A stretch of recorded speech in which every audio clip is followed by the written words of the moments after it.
Hello, my name's Campbell. In this lesson we're going to be looking at how to use your left hand to play all of the notes that you would usually play, but at the same time actually hammering them, pulling them off without the right hand having to do any of the picking that's involved, so it's free to do percussive work on the body of the guitar whilst the left hand takes over all of the other functions. The first thing I'm going to do is play an open on the top string. Now I've got my top string tuned down to a D at the moment because it gives a bit of a richer sound, a bit of a fuller sound for what we're going to do. You don't have to tune down to a D, but it won't sound the same as what I'm about to do if you leave it as an E. Also, some of the other strings, say the A string underneath, if you hit those by accident when you're playing what we're about to play, it's going to sound a little bit strange with an E, whereas if you have it tuned down to a D, it'll actually work and it'll actually sound like it's meant to be there. Right, without further ado, we're going to wrap the second finger around the top string, so you're really grasping onto that, and then you're going to pull away, literally, I'm not using the right hand for anything there, plucking that open string with the left hand. Now I'm using the second finger and just wrapping it around and pluck. So you sort of hook your finger underneath and pull up and away. When you first try this, you might actually hit some of the other strings. If you drop down to D, that's not too much of an issue, but try and get it as accurate as you can, because later on we're going to use this in other songs where it's actually imperative you only play one string. Okay, now after that you're going to hammer down onto the 3rd fret, and that's going to again use the second finger, and you're pushing down really hard there because basically you should be able to get a decent volume without actually having to pluck the string even for that. So you're just hammering down to the 3rd and then up to the 5th. Really easy. So to put that all together, you've got open, 3, and 5. Now between the open and the 3, I tend to bring my fingers down to mute that open string so it sounds a little bit more precise, like this, rather than leaving it open and just hammering straight down. Now you probably guessed what the song is, so I'm just going to play it all the way through with the left hand.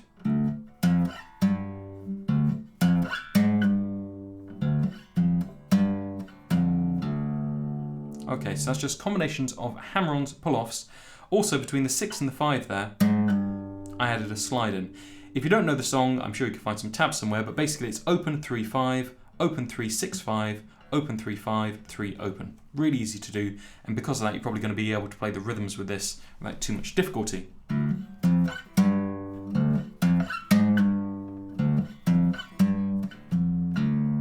And as you probably already know, it's not actually meant to be played on the top string, and it's not meant to be dropped down to D like that, even if it was.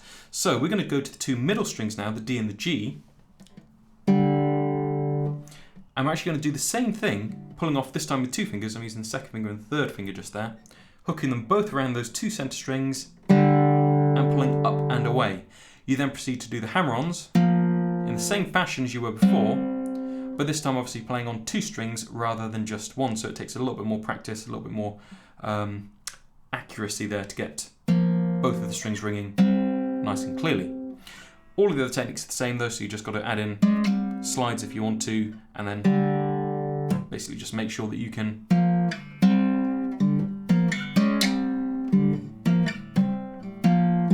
do it without creating too much sympathetic resonation on the other strings. I'm constantly gently muting the strings there so that I don't get all of the other strings ringing out whilst I'm playing with the left hand.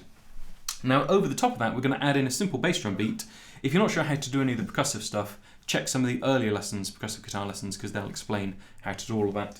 We're just going to go down here, add a thump in, and this is just going to be 4 to the floor whilst we're playing the top part. So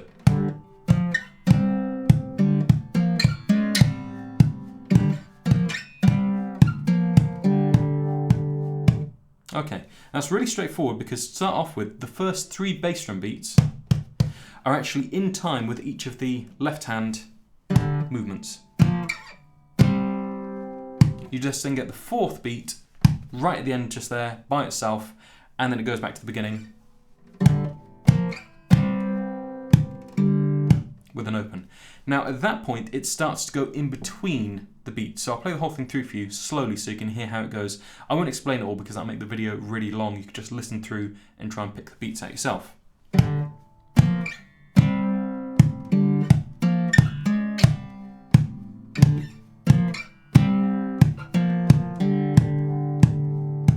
The only thing to really watch out for there is when you go to the 6, 5, The 6 is after a bass drum beat, so you go, and then slide down to the 5, and the 5 is actually on a bass drum beat, but apart from that you should be able to pretty much work out how it goes.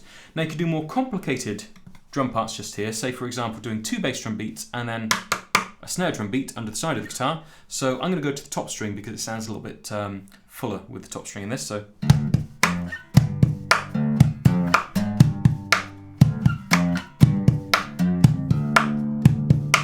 okay, now there I'm doing 2 bass drums and then a snare, but it just keeps going around like that. So this beat just here doesn't actually change throughout the entire piece. It's constantly going around on that. Now you can do all kinds of other beats and you can do them in different parts of the guitar if you want. So for example, just using my nails, I'm rapping on the top of the guitar, the side just there.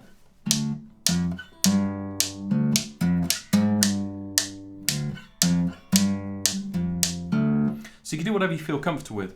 Now this isn't meant to be a lesson in how to play that song with the percussive beats. It's meant to give you some ideas about how you can use the left hand and the right hand independently of each other. And also it's meant to teach you how to actually combine some different rhythms so that when we start to do something more complicated, for example, in a couple of weeks' time, I'm going to be doing a video based around this song.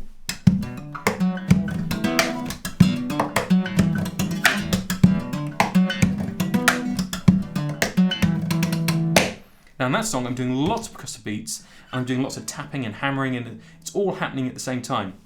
So you really need to have a good grasp of what your left hand and your right hand can do, and also you need to be rehearsed in doing simple things just like the pulling off, the hammering on, so that when you come to learn the more complicated work you don't have to constantly learn the new techniques and work out how to play them whilst you're thinking about 101 other things. We're going to be doing some more work on some quick little simple songs like this, and hopefully I'll be able to churn out the videos a little bit more quickly.